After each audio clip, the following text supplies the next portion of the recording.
everyone, AMR back in with another video. So in today's episode, I'm going to be covering all of the games that happened here in week 5. Starting off here with the Thursday night football game that actually went to overtime. This was not a game that a lot of people found enjoyable, myself included. It was basically a field goal contest where both the offenses looked absolutely horrible. Russell Wilson is probably one of those guys you can go ahead and write off as being a success story here in the 2022 season. I know that people are like, well, it's only through week 5. It takes time to develop and stuff. I think he's cooked, honestly. So he just hyper targets Cortland Sutton. He had a wide open KJ Hamler to win the game there, and he ended up like force feeding it down, and Cortland Sutton ended up not getting it, and like that was the end of the game. Melvin Gordon, 15 for 54, not exactly awesome, but I think that's pretty much what you're going to see from him moving forward. I don't really see him being too good. I will say this much. They were playing Indianapolis's defense, and their rush defense actually has been somewhat doable this so far this season. Over on the other side of the ball, you had Nyheim Hines get a little wobbly in this contest. He actually ended up suffering a concussion and was out for the rest of the game. This was following up the Tua Tagovailoa thing that happened this past week in week 4. So Nyheim Hines was for sure going to get ruled out regardless of how he was reacting to that concussion protocol. Saw the same thing later on in the episode when you talk about Chris Olave. But Jackson came in as his backup, and he didn't disappoint. 13 for 62. Honestly, not a bad performance from him overall. Alec Pierce, he's going to be the guy moving forward for this team. Alec Pierce, he had, let's see here, he had 9 total targets and caught 8 of them for 81 yards. He really started to step up when Browning went down on the Broncos defense. I'm really concerned here with Michael Pittman Jr. He got 8 targets, only was able to haul in 5 of them for 59 yards. For him, only averaging around 11.8 and his long was 19. Means that he's catching a lot of balls around the line of scrimmage or like 5-yard line. That's not what you want from a wide receiver 1, especially in an offense like the Indianapolis Colts right now. They were already without Jonathan Taylor, who was suffering with an ankle injury. Nothing to worry about there. It sounds like Frank Wright said that if this was not a short week, that Jonathan Taylor likely would have played here. But given the fact that he got injured on Sunday and then they had a quick turnaround, he was held out of the contest. If you have anyone on the Denver Broncos side of the football, it needs to be Cortland Sutton, and that's about it. Everyone else on this team is not very fun and not very reliable for that matter. Melvin Gordon did get a little involved through the air. He was 3 for 49. But they went ahead and they signed Latavius Murray off of the Saints practice squad. I think that this is going to be instrumental to how this offense moves forward without Javonte Williams, who suffered a torn ACL in week 4. So you could see Melvin Gordon's workload kind of diminish here in the weeks to follow. Not a very fun game. Indianapolis ended up winning here 12-9, but this was not a fun way to start off of the week 5. For our next contest here, we go to London. It was the early game on Sunday where you had the New York Giants playing against the Green Bay Packers at Tottenham. I'm not even sure if I'm pronouncing that stadium right. Forgive me if I'm not. Giants actually escaped this one 27-22. A lot of people really thought this was going to be a beatdown, myself included. I had thought that the Giants really did not stand a chance against this Packer team. But that being said, Giants, they fought back. They ended up getting 14 points in the fourth quarter compared to the Green Bay Packers safety that happened. Not a fun game if you're a Packer fan, because going into halftime, you had a 20-10 lead, and then you basically just let that lead get smaller and smaller throughout the second half of the game. Giants improved to 4-1. They might be the biggest surprise here of the 2022 season. I thought that Daniel Jones really had no way of being a successful quarterback here in 2022, but the fact of the matter is he's doing a good job. And outside of him, you have Saquon Barkley, who looks like he's returned to his former self, having 13 carries for 70 yards, also very involved in the passing game, had 6 targets, only able to corral 3 of them for 36 yards. He did score in the contest as well, so it doesn't really seem like he has too much competition in the backfield either. Got Matt Breida getting 4 carries. I think that it's going to be the Saquon Barkley show. A little bit concerning news, though, out of the locker room where you have Kadarius Toney, who was nursing a hamstring injury and has now injured his other hamstring. So Kadarius Toney is going to be out for some time. I don't know how long it's going to take. The guy seems to be always injured. He just doesn't seem like a valuable fantasy option moving forward.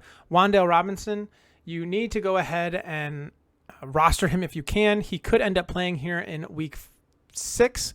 But I don't think that you want to play him just quite yet. Hold on to him. Wait for him to have that involvement type play. If he's not involved in this offense, go ahead and feel free to drop him. Darius Slayton, 6 for 79, having a big performance here in the absence of everyone else on the team who doesn't know how to catch a pass. Kenny Golladay was not even targeted in this game. I think that he is pretty much out of the mind of Daniel Jones at this point. Aaron Rodgers, 25 for 39, 222, and 2 touchdowns. Actually, not that bad of a game in the first half. The wheels kind of fell off here in the second half, though. Aaron Jones, 13 for 63, did not score. A.J. Dillon, 6 for 34, 5.7 a carry. You love to see it, but he's just not getting the opportunities that you really wanted out of him. Aaron Jones really not involved in the passing game either, only getting 3 targets, hauling in 2 for 17 yards. Kind of a step down this week from Romeo Doubs, getting 5 targets, 3 for 29. Definitely not what you want when you saw him having a hot last couple of weeks. Allen Lazard, 4 for 35 and a touchdown. The touchdown honestly saved him. He did have 8 targets.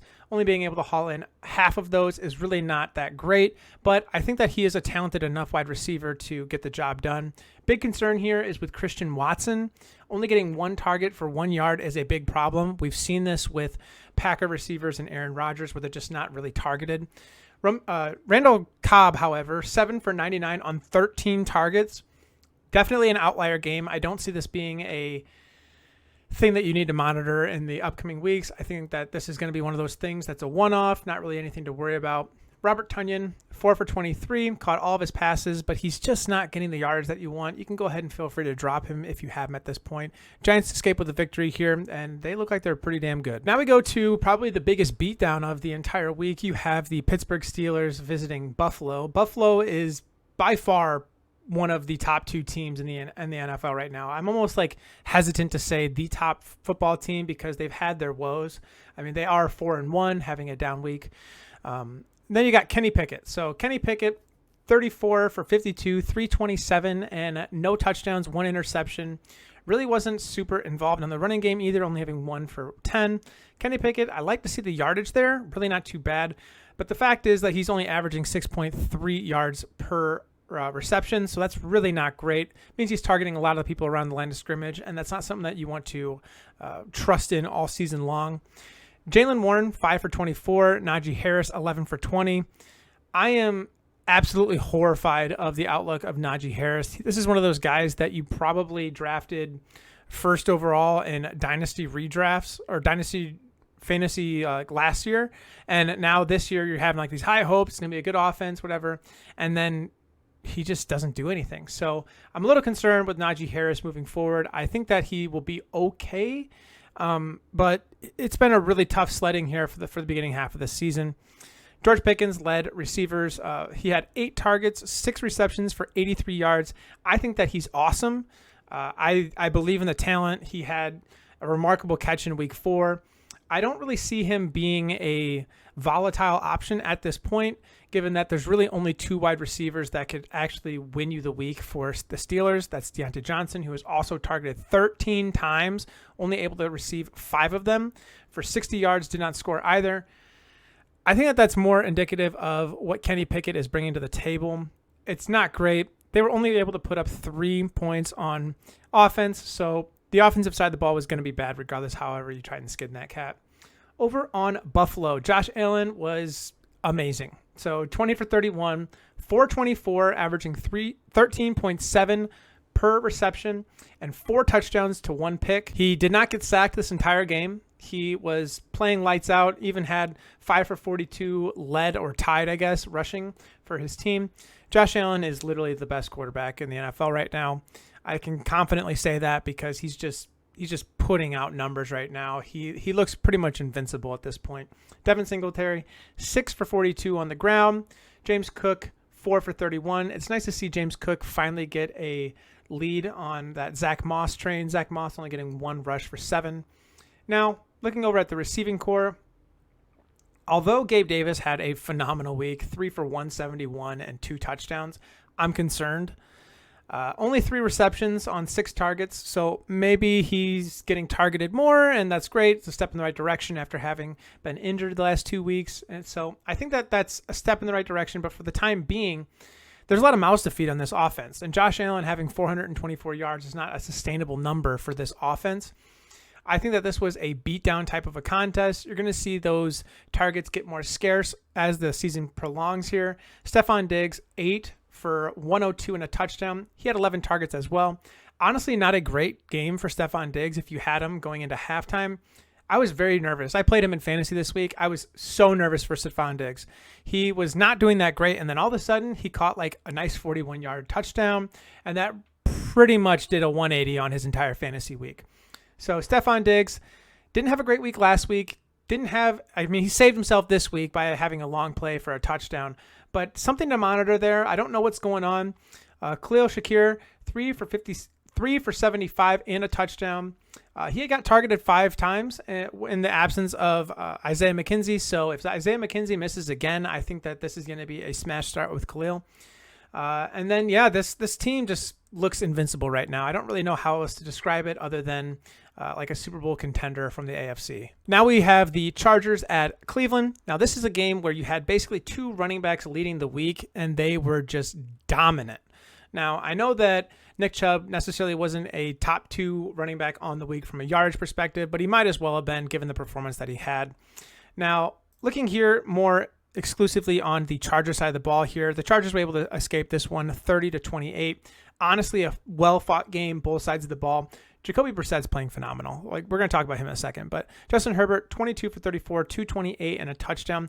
This is not the guy you drafted, and I really think that this has a lot to do with a lingering rib cartilage injury that he sustained in like week 2, I want to say. He's not playing great. He had a 40.8 QBR this past week. That's not Justin Herbert. You can tell he's dealing with something. Austin Eckler, 16 for 173 and a touchdown, having a long 71-yard run. The guy looked lights out. He was 4 for 26 through the air and scored through the air as well. Austin Eckler has returned to form, having 2 back-to-back weeks of being, running back number 1 on the week. Looks phenomenal. Joshua Kelly, 10 for 49 and a touchdown as well. Not too bad. Joshua Kelly, 2 for 33 through the air. So I think that this 2-headed horse in the backfield is going to be Joshua Kelly and Austin Eckler. Mike Williams, 10 for 134, did not score, but he had 13 targets. I think that he is a weekly start at this point. He's been one of those guys that can disappear on you, and I think that that's true with pretty much any wide receiver in the NFL. But Mike Williams tends to do it a little bit more than most, and having him get more and more integrated, at least in the absence of Keenan Allen, that is a step in the right direction for this offense. Over on Cleveland, you have Jacoby Brissett, 21 for 34, 230, 1 touchdown and 1 interception. He did not get sacked in this game, which is baffling to me. But on the Cleveland rushing side, you got Nick Chubb, 17 for 134 and 2, averaging just shy of 8 a carry. He is the number 1 fantasy running back on the season, and for good reason. This guy is lights out behind the backfield. Now you got Kareem Hunt, 11 for 47, also scored on the ground. I honestly thought that Kareem Hunt was going to be a better play this week because I thought that the Chargers might run out to like an early lead in this game. Kind of the role reversal here. After the first quarter, Cleveland was up 14-3. So the game script definitely wasn't trending in that way. They tightened it up a little bit in the second quarter for the Chargers, and we went into halftime with a 21-17 game with the Browns still ahead. So that just bode well for Nick Chubb. A little concerning here with Amari Cooper. Did get 12 targets, but he only got received 7 for 76 and a touchdown. I think he's fine to start every single week. He's had a couple down weeks, but for the most part, he's been pretty solid for fantasy. David Njoku, 6 for 88. This guy is quickly becoming one of the better tight ends in the NFL. The NFL has had a really down year from a tight end position. If you don't have Travis Kelce or Mark Andrews, you're pretty much just squandering trying to figure out who you can start at the position. So I think David Njoku has showed 3 straight games in a row of consistency, and that he might actually be a valuable option moving forward. So now we have the Bears at the Vikings game. I actually was at this game. I'll try and include some pictures here, and it was a very, very fun contest for the most part. I actually kind of got my feelings hurt a little bit in this one because Going into halftime, the score was really not that great. It was a 21-10 scoreline, and then all of a sudden, the game kind of started shifting gears, and I was like, we could win this game. At one point, it was 22-21, and I'm sitting there at the edge of my seat going, I think we have a chance here. Justin Fields, 15 for 21, 208, and a touchdown. He had a monster running touchdown that was called back. I mean, this was going to be a 40-plus yard rushing touchdown. Escaped multiple defenders, and then they called it back for a holding penalty. This could have easily been a 9 for 100 rushing performance and a touchdown. But instead, 8 for 47 on the ground. Not terrible, but I mean, 5.9 a carry from a quarterback position. You like to see that number a little bit higher. David Montgomery, 12 for 20 and a touchdown. The touchdown saved his ass, but he was okay through the air, 4 for 62. I'm nervous. I mean, it was his first game back, so you can go ahead and take that for what you will. But Minnesota has been a team that has given up a ton of yards on the ground. So having him only getting 20 yards is pretty putrid. Darnell Mooney, 2 for 52, most of those yards coming on a 39-yard catch. It was an awesome catch, by the way. It was amazing. Cole Kmet, 4 for 45. Like to see him getting more targets and more receptions. But 45 yards, I mean, not too bad. It's a start, I guess. And then over on the Minnesota side, Kirk Cousins looked phenomenal. I mean, 32 for 41, 296, a touchdown and an interception. Interception was pretty bad. It was not great. It honestly was one of those things where I don't know what happened. It might have been like a misread, or he thought the receiver was going to do something else. Justin Jefferson actually had a throw himself. He was 1 for 1 for 23 yards to Dalvin Cook over on the other sideline. It was one of the most impressive plays I've seen in person. The whole entire team just shifted towards Justin Jefferson. I think it was a 3rd or 4th down, and then Justin Jefferson threw it all the way back across the field. Dalvin Cook had a blocker, and that set him up perfectly for another score. So that was fun to see, but it wasn't fun as a Bears fan to experience. Dalvin Cook, 18 for 94 and 2 touchdowns. 2 touchdowns were phenomenal. 5.2 a carry, too. I mean, can't complain out of him. 2 for 27 through the air. Chicago hasn't been great against the run. I think they're actually dead last against the run. So having Dalvin Cook not surpassing 100, a little surprising. Justin Jefferson was the star of the show in the first half, having 13 targets for 12 receptions and 154 yards. He had over 120-plus yards going into halftime. The guy looked like he was about to have one of the biggest performances in Viking history, and then he just didn't do anything the entire second half except score a 2-point conversion. Now, Irv Smith Jr., 4 for 42, had 5 targets. That's pretty great. I can't really complain if you started him this week. KJ Osborne, 5 for 41. Nice to see him getting involved, but overall, kind of a type of a week. Adam Thielen, this is cause for concern. 7 targets, 4 receptions for 27 yards. Actually left the play for a little bit just because he was a little banged up. But Adam Thielen should be okay. He's kind of got a lot of people's confidence over the last 2 weeks, and then this one is going to bring him back down to earth a little bit. I think Adam Thielen's fine to play, but again, when you have a receiver getting 154 yards in a contest, it's really hard to blame that all on Adam Thielen. Now we're going to switch over to the only shutout on the entire week, where you have the Detroit Lions at New England. New England looked like they studied their film this week, and the Detroit Lions looked like they were caught with their pants down. Losing this one 0-29 to New England. Jared Goff looked pretty bad.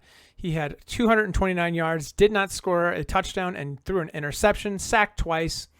He had a QBR of 6.6, so that speaks for itself. Jamal Williams, 15 for 56, kind of a comeback to earth game after last week's blow up. Josh Reynolds had 6 for 92, did not score, but he did have 10 targets. So as long as Amon-Ra St. Brown is kind of like lingering around with this issue, he did play in the contest, but as long as he's kind of like lingering back to health, I think Josh Reynolds is going to be completely fine. Craig Reynolds out of the backfield was phenomenal, had 3 for 68, caught every target that he received. And then you had Amon-Ra St. Brown, 6 targets, 4 receptions for 18 yards. You could tell he wasn't himself. And then TJ Hawkinson, TJ disappeared. Okay, he had 1 for 6 yards after having over 170 yards last week. I mean, I don't know what happened. I don't know if New England was just like shutting everything down. I didn't actually get to catch the game. But from a scoreline perspective, I was kind of monitoring on my phone here and there, and it was pretty freaking bad. Bailey Zappi, 17 for 21, 188, 1 touchdown, 1 interception. QBR of 24.6. I mean, this is not a longevity type performance here from them, but at least he's keeping them in the race for his division, I guess. I mean, if you're a third string quarterback and you're able to win a game, I think you're doing a pretty good job. Ramondre Stevenson, 25 for 161, did not score through the air or on the ground, receiving 2 for 14 through the air. Ramondre Stevenson is going to have a phenomenal outlook here on the remaining weeks. You got Damien Harris going down for probably the entire season. I mean, not the, what am I saying? Damien Harris probably going out for the next 2 to 3, maybe even 4 weeks, given that they have a bye week coming up. Ramondre Stevenson is going to be awesome. Damien Harris, 4 for 11, got injured very, very early in this game. Had like a hamstring issue, so at least it's not like a broken or torn or anything like that, but he's going to miss some time here. Jacoby Myers, 7 for 111 and a touchdown, had 8 targets. I think Jacoby Myers might be the hottest pickup here on the New England side outside of Ramondre. Hunter Henry had 4 for 54. Did not score, but he did have 5 targets, so that's great. Okay, so now we get to talk about a team that I think is sneakily becoming one of the better teams in the NFL. You have the Seattle Seahawks at the New Orleans Saints. Seattle, what is going on? I mean, Seattle is quickly becoming one of those teams that people are kind of scared to play right now. They're giving up a ton of points, but they're scoring a ton of points. Geno Smith is playing his ass off here. 16 for 25, 268, 3 touchdowns through the air. He got sacked 3 times, but I mean, that's not entirely on him. Had a QBR of 75.4. That's not that bad. Kenneth Walker had a monster run, 8 for 88, 1 touchdown. Most of those yards coming on a 69-yard breakaway touchdown. Rashad Penny, done for the season. I think he broke his fibula in his leg. 8 for 54 on the ground, was actually having a pretty decent game, and then it just all, broke. Geno Smith, 3 for 13 on the ground. I mean, the receiving core on the Seattle Seahawks has been phenomenal. You got Tyler Lockett getting 6 targets, catching 5 for 104 and 2 touchdowns. DK Metcalf getting 8 targets against Marshawn Lattimore is phenomenal. And then receiving 5 for 88 and a touchdown. This team looks like it's firing on all cylinders. Geno Smith is moving the ball around, getting his tight ends involved, getting his running backs involved out of the backfield. I think that if you don't have Kenneth Walker in your fantasy teams, he's probably available in waivers. I think right around 50% of people do not have, or 50% of leagues do not have him rostered. So you need to go ahead and make a waiver claim on him. He's going to get a ton of work for the remainder of the season for the Seattle team that loves to run the ball. Over on the New Orleans side, you got Andy Dalton, 16 for 24, 187, 1 touchdown, 1 interception at a QBR of 50.1. Taysom Hill, 1 for 1, 22 yards and a touchdown, had a 100 QBR because he had probably the best week that he will ever have in his NFL career. Had 9 for 112 on the ground for 3 touchdowns. Look, I, like many of you, probably had him on your fantasy team, but did not play him. I can't tell you why I did not. I did play David Njoku, so I did get an okay week out of my tight end, but I would have preferred to play Taysom Hill. I got to say that. Alvin Kamara, 23 for 103, did not score in the contest, but he did look like himself again. He was 6 for 91 out of the backfield, did not score through there either, but in a game where Taysom Hill was pretty much scoring everything left and right, really wasn't much else that Alvin Kamara could get done. Chris Olave might miss a game this coming week. He left the game with a concussion, caught the touchdown pass. So he was 4 for 51 and a touchdown, caught the touchdown, and then his head hit the ground really freaking hard, and he just went out cold. Adam Troutman, 2 for 32 and a touchdown, catching that 22-yard pass from Taysom Hill. I mean, I don't know if Taysom Hill is going to have a role as much as he does right now with Jameis being out, but it is something that you need to monitor. If you don't have him, I highly doubt you can get him at this point, but he is at least worth starting for the next couple of weeks while we ride out these flames. Now we have the Dolphins at the Jets. So this was a game that I actually predicted in my, projections of the week. I do this every Sunday morning where I project all of the players that I think will do well in the week, what the score lines will be, and I actually picked the Jets to win this game. This was not a shocker to me when I saw the scoreline. Teddy Bridgewater exited the game in the first quarter. I think it was only after like 1 snap. He was 0 for 1. Got concussed, I guess. A lot of people are saying that he wasn't actually concussed, but Given the Tua situation being very close to home for this team, they just really couldn't afford to put him back out there. Skylar Thompson took over for them, 19 for 33, 166, and an interception. Was terrible in the absence of him against this Jets secondary, who's actually not too bad. Raheem Mostert, 18 for 113 and a touchdown. Guy looked legit out of the backfield. I think that you can go ahead and abandon the Chase Edmonds if you can at this point, or at least sell on him. I think that Raheem Mostert is going to be here to stay for this team. Tyreek Hill had 2 for 13 out of the backfield as well. Tyreek Hill through the air, 7 for 47, caught all of his targets. I think this was just a product of having a backup in at quarterback. I think that he is clearly the number one wide receiver on this team. Mike Gesicki, 1 for 30. Myles Gaskin, 3 for 24. That's a name I haven't said in a lot this past season. Jalen Waddle, 3 for 23. Guy's been dealing with a quad injury, so I'm concerned about the outlook on him, especially if Tua continues to miss. I think that Waddle's going to suffer the most. Over on the Jet side of the ball, you got Zach Wilson, 14 for 21, 210. Did not score or throw a pick. Had a 56.3 QBR. Actually didn't look terrible. He did score on the ground at least. He had 4 carries for 2 yards and a touchdown. Breece Hall was the monster of this game. 18 for 97, did score a touchdown on the ground. And through the air, he had 2 for 100 with a long one coming for 79 yards. The guy looks phenomenal. It seems like Michael Carter ended up vulturing a lot of these touches. Michael Carter, 10 for 21 and 2 touchdowns. Breece Hall really could have had a monster week for fantasy. He still arguably did have a good week. 197 total yards from scrimmage and a touchdown. It's really not too bad. Corey Davis, 2 for 38. Garrett Wilson, 3 for 27. Pretty much everyone else outside of Breece Hall failed to get the job done from a receiving perspective, but they really didn't need to. This was a game where they just kept feeding the hot hand of Breece Hall, and they just literally ran away with this game. Okay, so now we have the Atlanta Falcons at Tampa Bay. This was a fun game, surprisingly. You had Atlanta losing this one 15-21, but the game was close-ish. So Atlanta scored all 15 points in the fourth quarter. The game looked completely out of reach, and then all of a sudden, the Atlanta Falcons came to life a little bit, giving Tampa Bay a little bit of a scare, but I think that, it's Tom Brady. I'm betting on Tom Brady 100% every single time. Marcus Mariota, 14 for 25, 127, had a touchdown, did not throw a pick, but had 5 sacks in this game. That is going to be a problem moving forward. Mariota was pretty efficient on the ground, however, 7 for 61. I think that he is always going to be most effective when he can be mobile, and it appears that he was able to do that. Tyler Algier, 13 for 45. I'm concerned for this backfield. I don't really have confidence starting anyone out of there.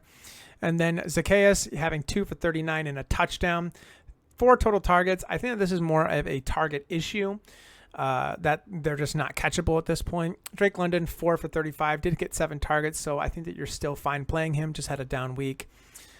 And that's pretty much going to do it for the Atlanta side of the ball. Over on the Tampa Bay side of the ball, you had probably one of the worst roughing the passer calls outside of last night's game. Tom Brady basically got brushed on the shoulder, and then they called it he didn't get brushed on the shoulder. He kind of got alligator tackled a little bit, but even still, I think that the call was kind of bullshit, and a lot of people agree. 35 for 52, 351, and a touchdown through the air in a game where we really thought that Tom Brady was going to dominate. He kind of didn't.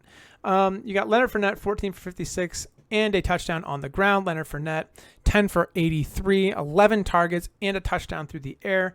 Leonard Fournette is looking real nice.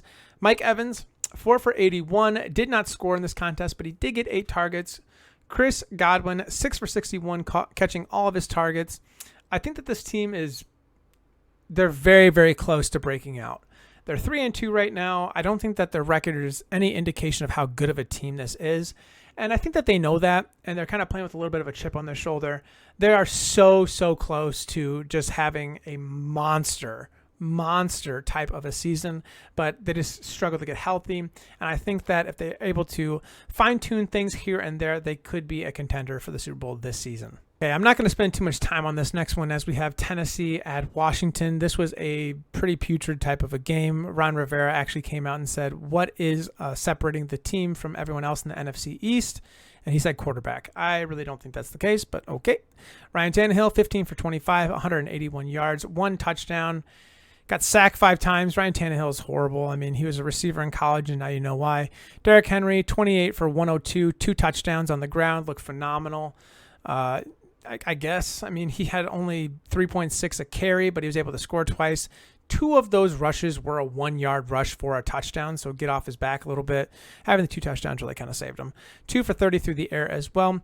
Nick Westbrook-Akine, 2 for 72, the IU alum himself. You got Robert Woods, so 4 for 37, did not score. And that's pretty much going to do it on the Tennessee side. Over on the Washington side, the quarterback, that's the problem for the Washington Commanders, was 25 for 38, 359, 2 touchdowns, did have an interception and was sacked 3 times. Okay. Brian Robinson in his debut was 9 for 22. I think this guy is going to get the bulk of the workload. Whether or not that turns into anything fun to watch for fantasy, I don't know. Carson Wentz also had 5 for 15 out of the backfield. Damien Brown, 2 for 105, 2 touchdowns. His long one coming on a 75-yard touchdown, meaning that his next one was 30 yards for a touchdown. Terry McLaurin, 5 for 76. This guy is the most underrated wide receiver in the entire NFL. If you put him on pretty much any other team, he is so dominant. But this Washington team just does not know how to utilize him. Curtis Samuel, 6 for 62. Also a very highly talented guy when healthy. I think that they are way better than a 1-4 team. And if they're able to figure out how to not shit down their leg, I think that Washington actually has a chance at being a good team this season. They're very, very close. They just need to tighten some things up. So now we have one of the shockers of the week, in my opinion. You have the Houston Texans beating Jacksonville. Jacksonville was trending in the direction of being a very, very good team this season. Having a record of 2-2. A lot of people thought that was a dark horse. But losing to Houston, who was 0-3-1, was definitely not a step in the right direction for this team, who really failed to score a touchdown at all in this contest. Davis Mills, 16 for 24, 140, did not score or throw a pick. Damien Pierce, 26 for 99 and a touchdown. Damien Pierce is the real deal, in my opinion. He's going to get the bulk of the workload, having outsnapped his next opponent or his next teammate by 23 carries. I think that speaks volumes for him. 3 for 14 through the air as well. Nico Collins, 4 for 65, did not score. Jordan Atkins, 2 for 22. Braden Cooks, 4 for 20. Get rid of him. I don't think that you have any stake in sticking around at this point. I think that you can go ahead and just cut ties. Trevor Lawrence, 25 for 47, 286, did not score through 2 interceptions. Was not a good day for Trevor Lawrence.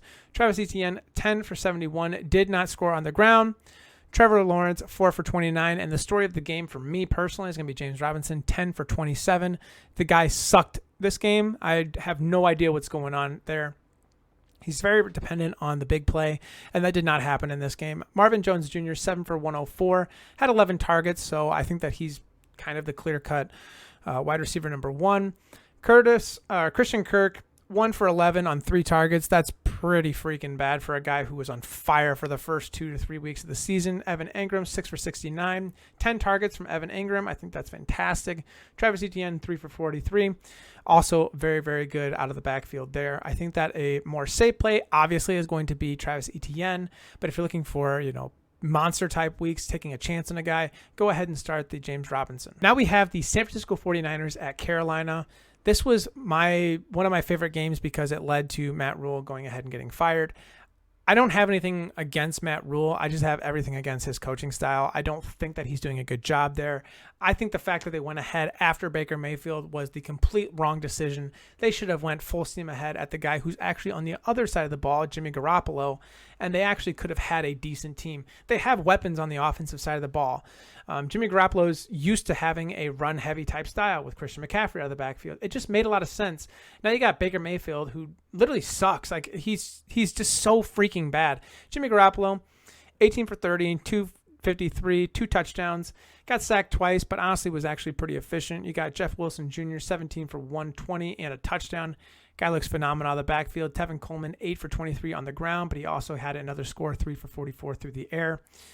Tevin Coleman's going to be one of those guys that you don't want to waste any type of waiver wire pickup fab on, but if you can get him for close to nothing, I would go ahead and do it. Maybe put like a $2 bid on him and see if you can grab him. Juwan Jennings, 2 for 45. George Kittle, 5 for 47. Brandon Ayuk, 3 for 58. Not a great game by any means, but I think that this was just the Jeff Wilson show. They really had this game kind of under control the entire game, so there really wasn't any concern to be a pass-heavy team. Baker Mayfield, 20 for 36, 215, threw a pick, got sacked 4 times. Looks like he's actually going to miss a little bit of time here. He was in a walking boot. That led to P.J. Walker getting out there, 5 for 6 for 60 yards. Okay. Christian McCaffrey, 14 for 54 and a touchdown. DJ Moore, 1 for 8 out of the backfield. DJ Moore got lit up a couple times in this game. You got Shee Smith, 4 for 69, did not score.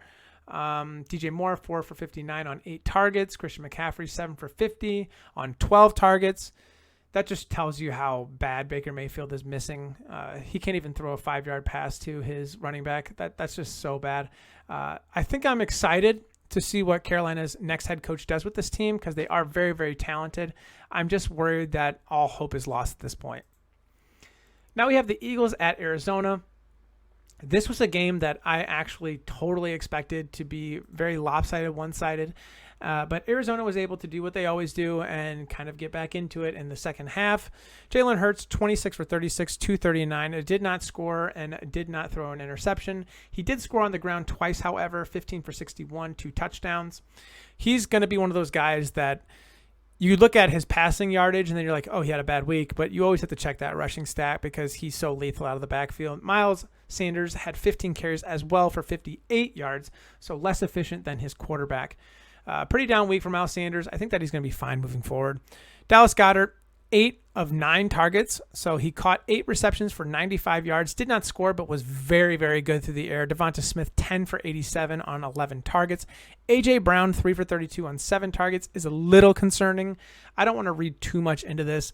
Devonta Smith looked awesome out of the slot. I think that he's going to be the play moving forward. A.J. Brown is more of like those big type plays, but a more like safe option is going to be your Devonta Smith or maybe even your Dallas Goedert.